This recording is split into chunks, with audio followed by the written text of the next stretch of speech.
사랑과 은혜가 풍성하신 하나님,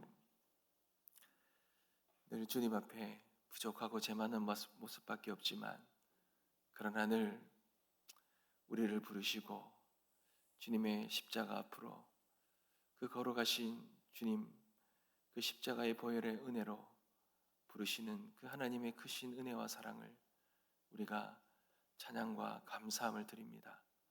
오늘도 그 은혜를 우리가 믿음으로 바라보며 주님 앞에 나아갑니다. 우리의 연약함과 죄악을 용서하여 주시옵시고 우리를 주님 붙들어 주셔서 하나님 앞에 부끄럽지 않은 그런 거룩한 자로 살아갈 수 있도록 우리를 세워 주시옵소서. 오늘도 주님의 은혜와 사랑을 또 기대하며 바라보며 기도의 자리로 나아갑니다. 주님, 우리가 기도할 때에 우리의 마음에 주님의 마음을 주시고 주님의 은혜와 사랑을 경험케 하여 주시옵시며 우리가 연약하지만 하나님 주시는 새 힘을 얻는 은혜 시간이 되게 하여 주시옵소서. 오늘도 하나님께서 역사하실 것을 믿습니다. 감사드리며 살아계신 예수님의 이름으로 기도드립니다. 아멘. 하나님께서 우리에게 주시는 말씀입니다. 역대하 18장 28절에서 19장 11절까지 말씀인데요. 함께 읽겠습니다. 역대하 18장 28절에서 19장 11절까지 말씀입니다. 제가 먼저 읽겠습니다. 이스라엘 왕과 유다 왕 여호사밧이 길르앗 라못으로 올라가니라.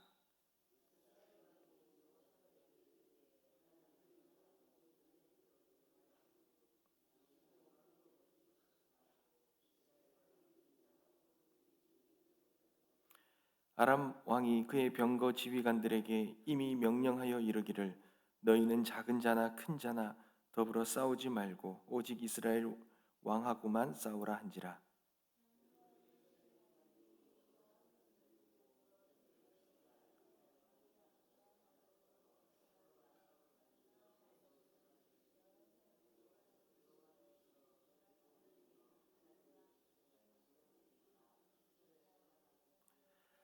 병거의 지휘관들이 그가 이스라엘 왕이 아님을 보고 추격을 그치고 돌아갔더라.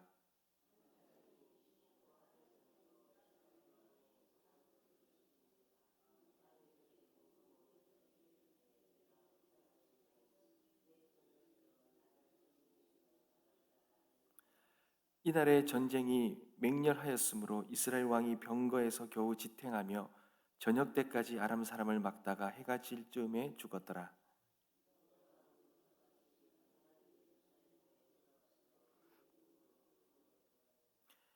하나님의 아들 선견자 예후가 나가서 여호사밧의 왕을 맞아들이되 왕이 악한 자를 돕고 여호와를 미워하는 자들을 사랑하는 것이 옳으니이까 그러므로 여호와께로부터 진노하심이 왕에게 임하리이다.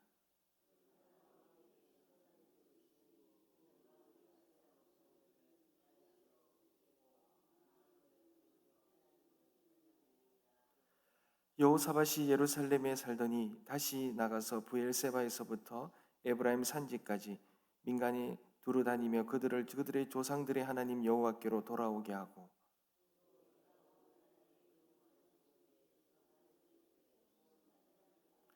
재판관들에게 이르되 너희가 재판하는 것이 사람을 위하여 할 것인지 여호와를 위하여 할 것인지를 잘 살피라. 너희가 재판할 때에 여호와께서 너희와 함께 하심이니라.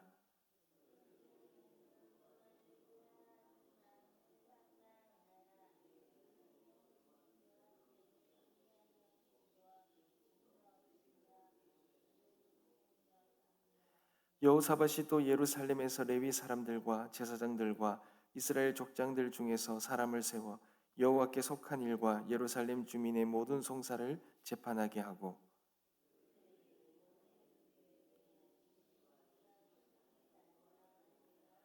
어떤 성읍에 사는 너희 형제가 혹 피를 흘림이나 혹 율법이나 계명이나 율례나 규례로 말미암아 너희에게 와서 송사하거든 어떤 송사든지 그들에게 경고하여 여호와께 죄를 범하지 않게 하여 너희와 너희 형제에게 진노하심이 임하지 말게 하라.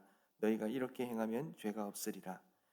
여호와께 속한 모든 일에는 대제사장 아마랴가 너희를 다스리고 왕에게 속한 모든 일은 유다 지파의 어른 이스마엘의 아들 스바랴가 다스리고 레위 사람들은 너희 앞에 관리가 되리라. 너희는 힘써 행하라. 여호와께서 선한 자와 함께 하실지로다 하니라. 아멘. 사랑하는 성도 여러분, 혹시 인생에서 여러분 잘못 깬 그 첫 단추, 그 첫 단추를 잘못 끼워서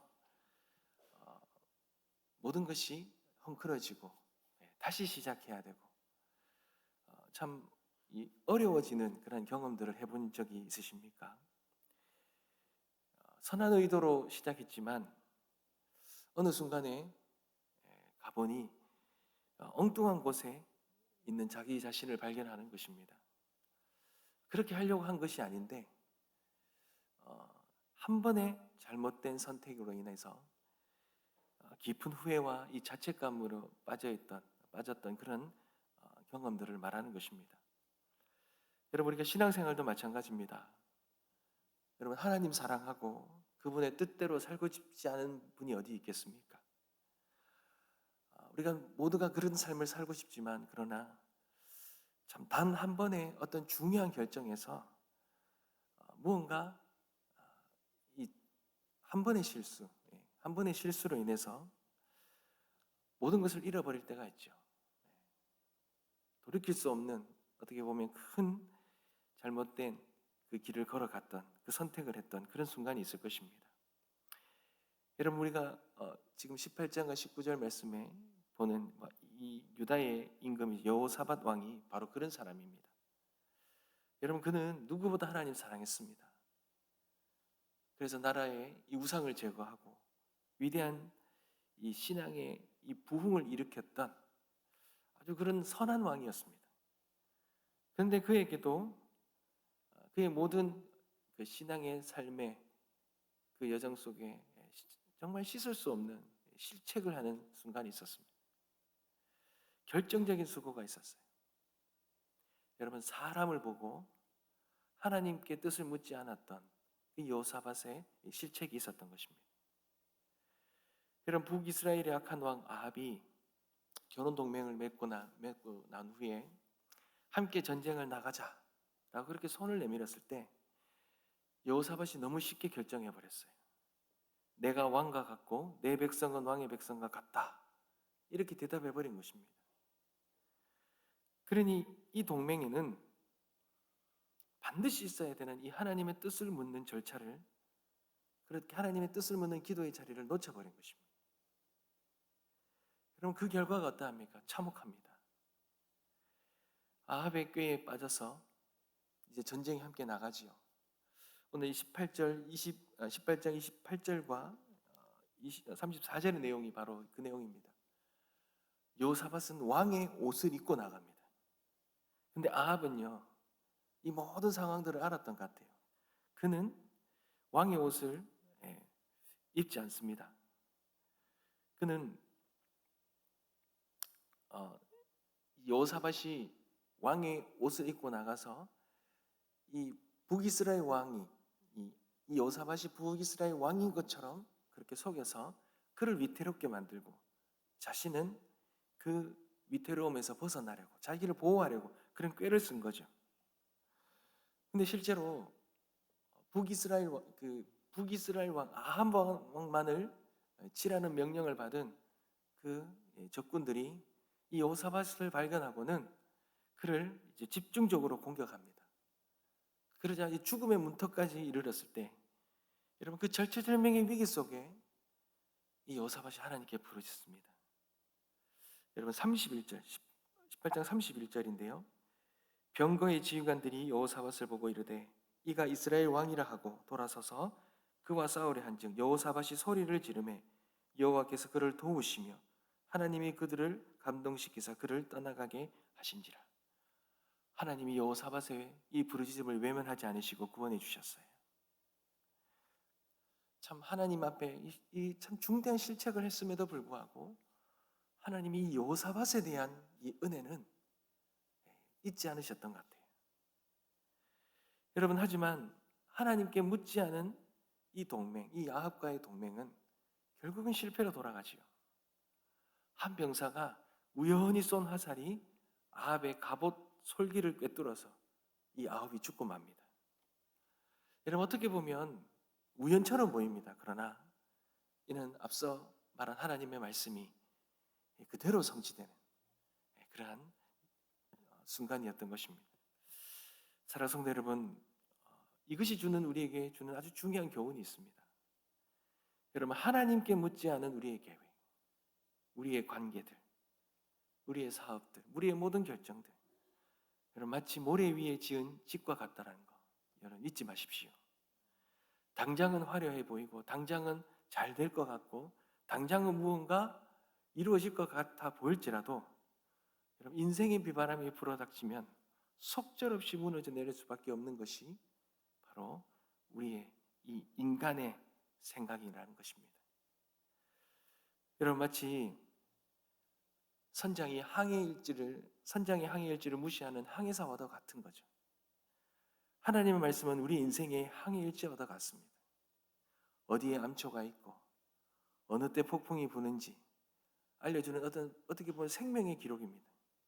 근데 여호사밧은 그 항해일지를 덮어두고 아합이라는 이 노련하지만 방향을 잃은 이 뱃사공의 말만 믿고 출항했다가 여러분 자초할 뻔하는 그런 결과를 경험했던 것입니다. 사랑하는 성도 여러분, 하나님의 뜻을 묻고 하나님의 뜻 가운데 거하는 우리 모두가 되어주시길 주님의 이름으로 축복합니다. 여러분, 그런데 이렇게 전쟁이 끝나고 이제 간신히 예루살렘으로 돌아온 여호사밧의 여호사밧의 마음은 어땠겠습니까? 여러분, 아마 살아 돌아왔다는 안도감보다는 참 깊은 부끄러움과 죄책감으로 가득했지 않겠습니까? 여러분, 바로 그때 하나님께서 이 선지자 예후를 보내십니다. 그리고는 이 여호사밧의 이 죄를 정확하게 지적하십니다. 19장 2절 한번 보십시오. 하나니의 아들 선교자 예후가 나가서 여호사밧 왕을 맞아 들이되 왕이 악한 자를 돕고 여호와를 미워하는 자들을 사랑하는 것이 옳으니이까 그러므로 여호와께로부터 진노하신 왕에게 임하리이다. 여러분, 이 여호사밧이 이 여호의 말을 들었을 때 얼마나 마음이 아팠겠습니까? 뼈를 깎는 듯한 이 아픔의 책망이었습니다. 여러분, 여호사밧이 이 말 앞에 무슨 변명을 할 수 있었겠습니까? 그는 그대로 받아들일 수밖에 너무 아프지만 그대로 받아들일 수밖에 없는 책망이었습니다. 어떻게 보면 이제 모든 것이 끝났다고 생각될 수 있는 절망의 순간이었습니다. 그런데 여러분, 그 다음에 다음 구절에 놀라운 반전이 일어납니다. 3절 한번 보십시오. 그러나 여러분, 성경에요, 이 그러나라는 이 접속사를 여러분 정말 중요하게 받아들여야 합니다. 그러나 책망받아서 변명할 수도 없고 하나님이 어떠한 벌을 내리시고 어떠한 징계를 내리셔도 무슨 말을 할 수 없는 그런 죄인이지만 그러나 왕에게 선한 일도 있으니 이는 왕이 아세라 목상들을 이 땅에서 없애고 마음을 기울여 하나님을 찾음이니이다 하였더라. 그가 하나님 앞에 행했던 삶들, 그가 그 절체절명 속에서 돌이키고 하나님을 찾고 부르짖었던 그 마음들, 하나님이 잊지 않으시고 놓치지 않으시고 기억하셨다는 것입니다. 사랑하는 성도 여러분, 바로 이 그러나라는 이 단어에 복음의 신비가 다 담겨 있습니다. 하나님은 우리의 죄를 분명히 보시지만 그러나 우리의 중심에 있는 선한 마음, 하나님을 향한 지난날의 헌신을 결코 잊지 않으신다는 것. 그분의 책망은 우리를 버리고 심판하기 위함이 아니라는 거예요.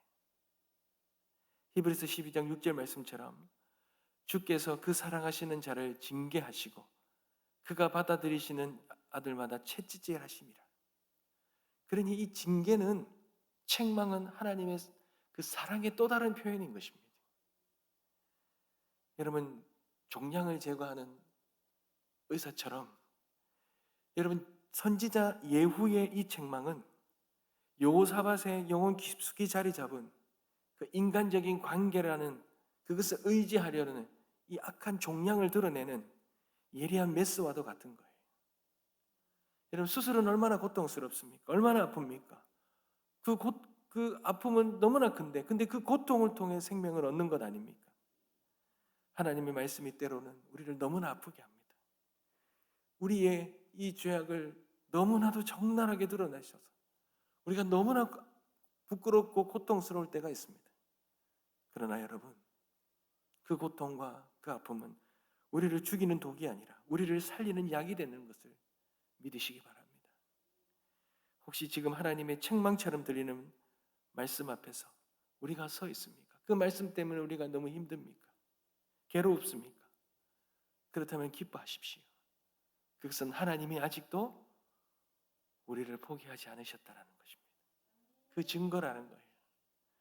하나님은 사랑의 길로 우리를 다시 초대하고 계시다는 거예요. 사랑하는 성도 여러분, 위대한 신앙인은요, 넘어지지 않는 사람이 아닙니다. 넘어졌을 때 하나님의 책망을 듣고 다시 일어나는 사람입니다.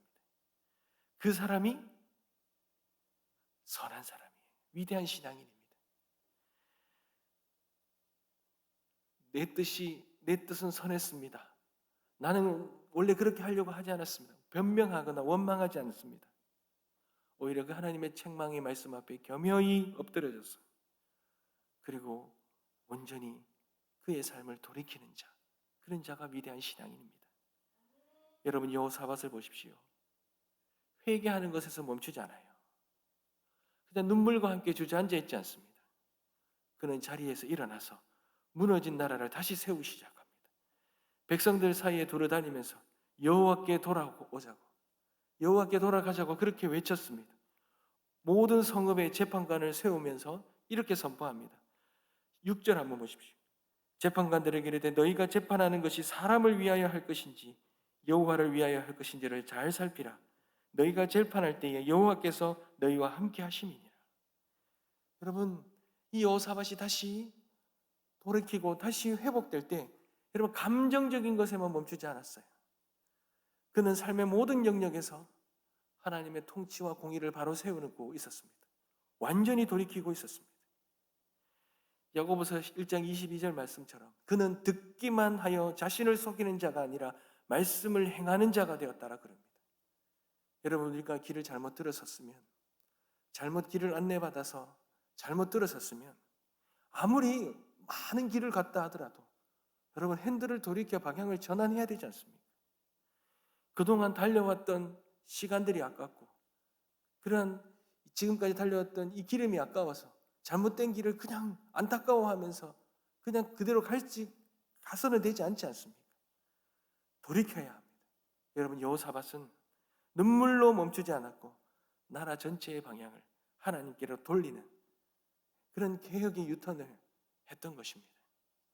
사랑하는 성도 여러분, 진정한 회개와 회복은 울음으로 시작되는 것이 아니라 울음으로 시작됐다 할지라도 반드시 말씀과 순종으로 온전히 세워질 때 하나님 앞에 진정한 회심과 돌이킴과 회복이 완성되어진다는 걸 여러분 잊지 마시기 바랍니다. 사랑하는 성도 여러분, 오늘 우리는 여호사밧의 실패를 통해 우리가 배우는 세 가지 교훈이 있습니다. 하나님께 묻지 않는 선택은 반드시 우리를 위태롭게 한다는 것입니다. 그러나 또한 하나님의 책망은 우리를 향한 포기할 수 없는 하나님의 사랑이라는 것. 그러니 하나님이 책망하실 때 우리는 감정을 넘어서 말씀대로 삶을 완전히 유턴하는 것, 완전히 돌이키는 그런 삶까지 나아가는 것. 그럴 때 하나님 아버지께서 우리를 진정한 회복의 길로 인도해 주시리라 믿습니다. 사랑하는 성도 여러분, 베드로가 주님을 부인하고 3번이나 부인하고 그가 완전히 실패자의 삶에 그렇게 나락으로 떨어졌을 때 주님께서 자신을 3번이나 부인했던 베드로를 찾아가서 내가 나를 사랑하느냐? 과거에 어떠한 그 죄도 정죄하지 않으시고 그의 사랑을 다시 확인하시고는 내 양을 먹이라고 새로운 사명을 주신 것처럼 주님은 우리에게도 똑같이 묻고 계십니다. 우리가 어떠한 후회하는 삶을 살았더라도 주님은 우리를 다시 회복하시기를 원하십니다. 주님의 부르심에 우리가 진정으로 돌이켜 주님의 은혜 가운데 거하는 저와 여러분 되시길 주님의 이름으로 축복합니다. 기도하겠습니다.